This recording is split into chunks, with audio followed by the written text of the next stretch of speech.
I'm going to play this one off the cuff because I'm disgusted by what I see in this and what I have seen in the past. I'm not going to describe it. I'm not going to give it any editorial comment. I'm just going to let you watch for yourself. If you've already seen this, then I apologize. We have to go through it again. Just to be clear, this is for reporting and for commentary. All credit goes to ABC News, which were the original reporters in this particular instance. Incident at a Kentucky school caught on camera. It shows an 11-year-old boy. You see them there. He has autism. He's being dragged along hallways and up a staircase by a teacher and a nurse. His service dog dragged as well. Here's ABC's Janae Norman. Tonight, a Kentucky mom wants answers about this surveillance video capturing her 11-year-old son Thatcher, seen here sitting on the floor of his school, his service dog beside him, before being dragged through the halls by a teacher and school nurse.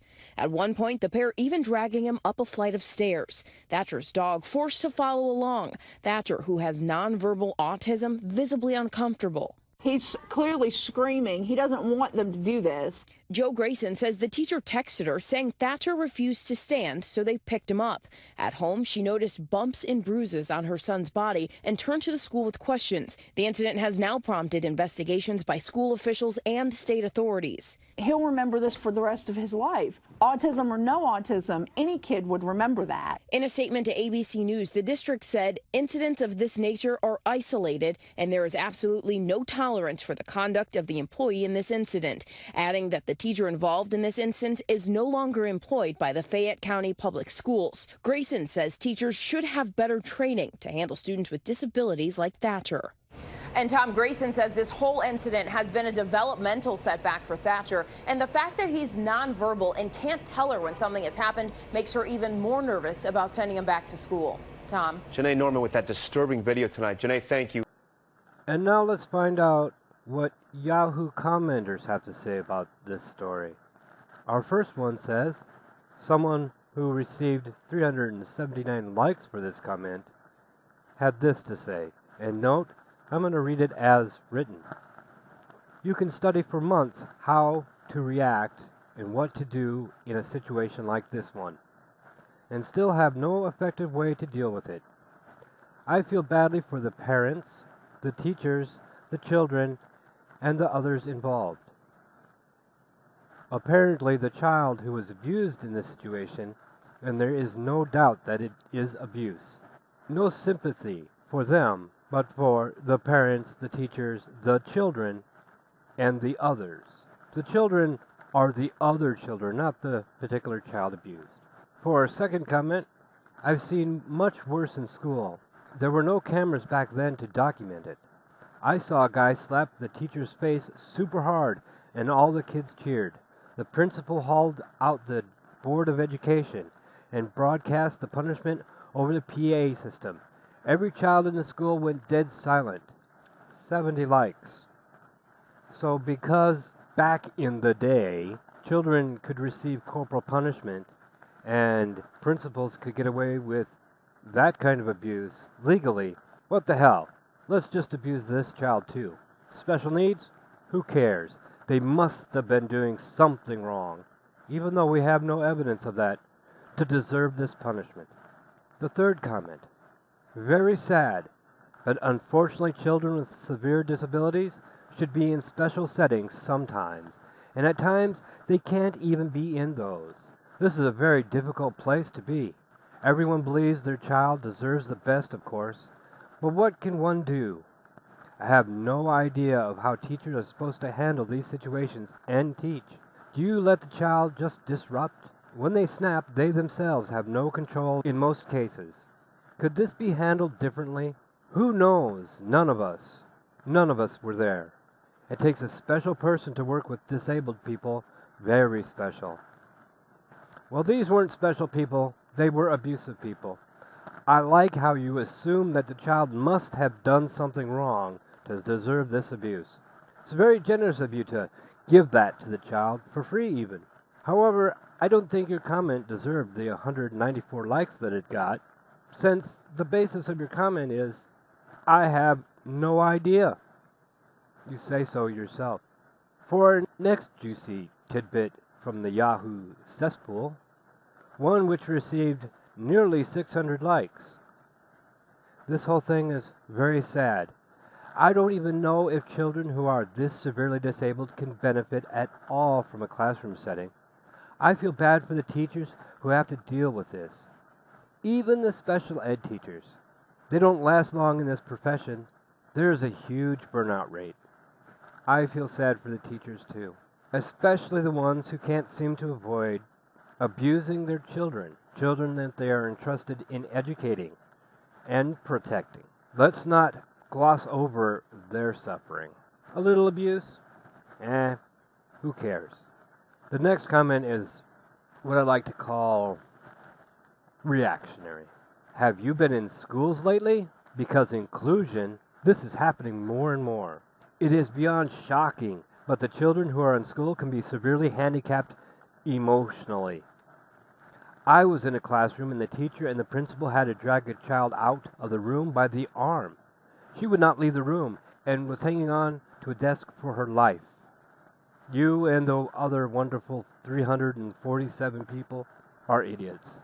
It's the child's fault that they're being abused. Clearly, it's because we're too inclusive. Do you know that this child was in a regular classroom? I mean, where did you see that evidence? Continuing along a theme with yet another 600-like comment, so either the teachers get in trouble for letting the child do whatever he wants and injuring himself, or the teachers get in trouble for dealing with the situation. I feel so sorry for the teacher. I also feel sorry that the child has a mother that allows and defends this kind of behavior. I'm curious, dear commenter, what was the child doing to deserve this? Because I didn't see anything that showed that he deserved this. Nothing has been reported that he deserved this. He wasn't attempting to stab people, or stab himself for that matter. And the mother, you would like to blame her. There seems to be a theme with these comments, and the next one does not deviate very far. With 400 likes, why is he in a normal classroom? He should be with others with similar conditions, being supervised by trained people. Well, commenter, who says he wasn't? Are you a part of this school system or work in this school to know, in fact, which kind of classroom he was in? And yes, you might be wondering, these seem to be never-ending, well, at least to the point of over 1,200 of them. But I'm not going to go quite that far. We still have a little ways to go with this comment, with about 130 likes. While teachers have to deal with special needs students, including service animals, who's teaching the normal and gifted kids? That's a good question. Perhaps teachers. And here's a particular genius with 400 likes. Yeah, when a child can't or won't respond to verbal commands, sometimes they need to be physically moved for whatever reason. When moved and they don't want to, they tend to fight back and injuries can occur. They aren't intended, but the situation is what it is. I'm happy that you're so understanding of the situation. Like child abuse is illegal, teachers are not empowered to implement child abuse. The presumption that this child wouldn't move, I guess, is your presumption. And our next comment comes from an expert in the field. Dating a teacher, some of these kids do not need to be with the general population of normal kids. If your child is diagnosed with a learning disability, it is your responsibility to have that child moved to a special ed class. The time and disruption that some of these kids have is disrupting the learning of the other kids that do not have a learning disability. I know you want your child to be around and treated normal, but for some, this does not work. Have respect for the teachers. They have a hard job to begging with. Well, begging your pardon, to begin with. Why don't you have some respect for the child who was abused? Oh, that's right. The child's autistic. And with nearly 200 likes, the following comment. There are two problems highlighted here. Students with these issues should not be mainstreamed. They should be given the same educational experience in a school or facility designed and staffed properly to care for them. Two, we are too cheap to do that. Are those the two problems highlighted here? That we're not ostracizing children with developmental or learning issues, and we should dump more money into ostracizing these children? What a wonderful person you must be. This one, I'm sure, is probably the absolute pinnacle of sympathy and or empathy. I don't see abuse here. Abuse is willful infliction of injury. This shows two female teachers placing themselves in danger because of a child who has clearly become out of control, to keep other students in the school safe. This child needed to be moved to another area. He was too big to carry. I don't see an administrator or police liaison coming to help. So what were they supposed to do? No, it's not a pretty video, but this is what is commonly happening. We have an epidemic of autism. Many of the people with this developmental disability learn to function well and are not violent. Some are violent when things get too much for them to process.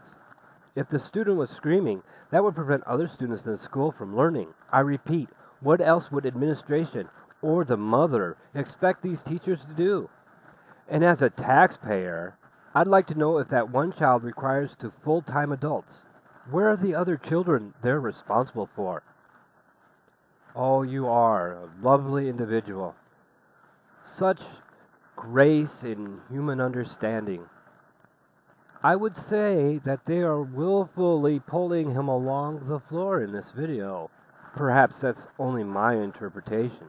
As far as keeping the other children in the school safe, do you see that this child is armed with any kind of weapon whatsoever? Or threatening anybody whatsoever? He has two large adults pulling him along the floor like a sack of sand. And as far as his screaming, I wonder why he might be screaming while they're dragging him along the floor bodily. I think at some point we're beyond against his will to abuse. So if I saw the administration or a police liaison officer coming along to help them, I would hope that he would be helping them into a pair of handcuffs, then carting them away for their eventual conviction for child abuse, abuse of a dependent child, etc., etc. And of course, when you get these kind of posts, they seem to attract others of the same mindset, such as the following post. He was a big kid. What if he got violent? During a meltdown, they can hurt another child or teacher. Specials school are there for this reason. Today, moms run to Facebook to cry abuse. When the teacher was forced to do that, it was because nothing else worked. Really, I don't know what to say but to repeat my previous questions. Were you there? Did you know that this child was having a meltdown or was becoming violent? Or that they had no other recourse but to drag him bodily down the hall? Certainly, if the mother goes to Facebook and she cries abuse, there should be some tangible abuse. I think we have the evidence for that. The next commenter seems sympathetic to start with, but let's find out if she remains so throughout her words. Moving children with autism from the disturbance usually calms them down and ensures the child and other children aren't harmed. Sometimes restraining them in a hold is needed to calm them down. So everyone who doesn't know this needs to go to the training themselves and see if they can handle it better. Well, my dear commenter, I'm afraid that you're wrong. Yes, children with autism do benefit when a disturbance is removed from them, or they remove themselves from a disturbance, and it does calm them down after a while. But restraining them? This isn't restraint. This is dragging a child down the hall bodily. A child who's autistic, and therefore having a severe fight or flight crisis. But I don't expect you to understand that, because you obviously believe that this was a correct action to take, and that this child deserved the abuse they got because of any potential, note, I said potential, violence they might have caused. I don't see the child being violent. I see the child having its arm yanked hard as the child is laying on the ground. by two large adults. Of course, the support of the teachers is strong with this crowd, such as the following comment, which got 380 likes. I have no comprehension how teachers are supposed to handle these situations and teach. I wouldn't and couldn't, no matter how high the pay. Well, I mean, you've covered your problem right there. Don't. Ever. Here's an understanding person. This is a very difficult situation for all concerned. I worked with special needs youngsters for 35 years. Many times the real problem was not the student, but the need of the parent to pretend all was normal when it wasn't. And never would be. Aw, you care. Perhaps you could try caring for the child who is abused. Another concerned individual presents their comment. My question, is he in the proper facility that can accommodate his disability, or is this just regular school that is expected to deal with this kind of situation? A truly important question, I agree. We should try to find out what the school was, and if in their policies it says, abuse the children who can defend themselves least. Valid question. Again, like I pointed out, we have to support somebody in this situation. So this comment definitely is supporting someone. I feel for the teachers. What are they supposed to do with a screaming, non-cooperative child? Just give up? It's a tough situation. The kid had problems, so let's not just blame the teachers or tie their hands. Too many unruly kids in schools, and there needs to be some discipline. I am with the teachers on this one. Me too. I say, what the hell? Let's just arm the teachers to the teeth. Give them every possible melee weapon we can find, and just in case, we'll have a gun rack in the corner. That way, all the unruly children can be handled. Of course, we're not talking about a child who came to school and decided that he was going to be disrespectful to the teacher and be the cool kid and make all the other kids laugh or anything like that. We're not talking about a child that's punching and kicking for the fun of it. We're talking about a child who is autistic. A child that we don't actually know the circumstances around why he was being dragged through a hallway. But clearly a child that is disabled. I'm glad that you don't give a shit about him. Here's another one who has many questions. And answers, apparently. Why is that type of child in a regular public school? Because we all need to play make-believe and act like he isn't disabled? Because we are all children who don't want to hurt anyone's feelings? If that kid can't be trusted to be alone, he shouldn't be alone. If he needs care 24/7, then provide him with care 24/7. You must be the most wonderful psychic in the world. I don't know why you aren't making millions giving advice to people here. Who said that this child couldn't be trusted to be alone? Or that they needed 24-hour care? Please teach me your wonderful psychic technique to discover these facets of human life. And why is he in a regular public school? Because the law requires that all children be educated. Not to mention, we don't know what kind of school this is. But you just go on being self-satisfied in your incredible amount of knowledge. Here's a wonderful two-sentence comment that really doesn't have anything to do with the situation. Yeah, let's keep telling our kids they can do whatever they want with no consequences. It's really working out well. I should frame this. The child has autism. He's not being told he can do whatever he wants. He's trying to deal with a structured system that he does not understand in any way.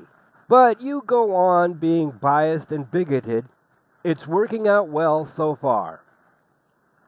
Our next expert in the field of special needs children comes to us with this comment. My wife works with special care needs in high school. Every day she will have some kind of bruise on her arm or shoulder from those kids being angry or having some kind of fits or seizure, and grading her or one of the other teachers. Wonderful, you know somebody who works with special needs kids. I take your word as the authority. They're all violent. They're all terrible. They should all be locked up for society's well-being. Good going. I'm glad you called that out. Here's somebody who, although I blanked it out, has an ironic username. It has to do with intelligence and being able to use it. And here's their comment. I've seen kids throw fits in classrooms, flipping desks and chairs, etc.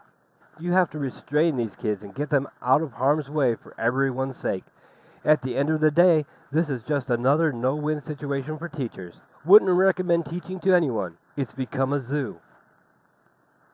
Well, great. When you're done talking about the inner city school systems, why don't you come back and talk about this child with their situation, also known as autism. And finally, to round this out, and to keep this video within some kind of reasonable time frame, I'll finish with these comments. And the first one is yet another expert. I worked in a school and saw a student throw boiling water on a teacher in a fit over getting in trouble for fighting. When a male teacher tried to prevent him from getting up and leaving the principal's office, he then used the phone, called his mom, and said a male gay teacher was touching him in the office. You really need to know the whole story. Well, commenter, you don't know the full story, because none of these things happened on the video. Furthermore, since it's obvious you're talking about something that happened in the past, I have to ask you if you are aware that time occurs and that you're not there now, and that that child was most likely not autistic. Here's a commenter who knows nothing about schools. This is unfortunate. I still don't understand why special needs children don't have their own classrooms with teachers who are specially trained in dealing with them. That's not fair to them or the other students. When I was in school, we had what was called special education, and the teachers were specially trained to handle and teach these kids. It worked back then, so why wouldn't it work now? Well, I don't know, commenter. Perhaps because it does work now. We don't know if this child, this particular child, this child that we are seeing right now, was in a special class or not. There's no sign anywhere in the video that says this child was in a regular classroom. But thank you for playing. An equally oblivious commenter said, this kid should have been in special school with teachers to deal with these kind of students. Regular school teachers usually don't get training to deal with these kids, and then the teacher gets blamed trying to handle the situation the best they can. They should be in a special school, read institution, where special teachers, read nurse, can take care of them. It's nice to see that you would prefer the de facto jailing of children who have special needs. And the last comment I will read today, a particularly wonderful, oblivious comment. A lot of parents with these kids use the school as free babysitters. The kids can go to school until they are 21, and the parents can take advantage of public schools. Huh. Well, then what would you say to the parents of not disabled kids who do the same thing? This has been a wonderful experience for me in seeing just how much the stigmas still remain. These are the top comments to this news story. So if you were to view this news story on Yahoo, these are the first comments you will see. It's nice to know why we, the autistic, can't have nice things. I'd like to thank Autism Speaks and the various parents groups for promoting these stigmas and helping to keep autistic people down for the foreseeable future.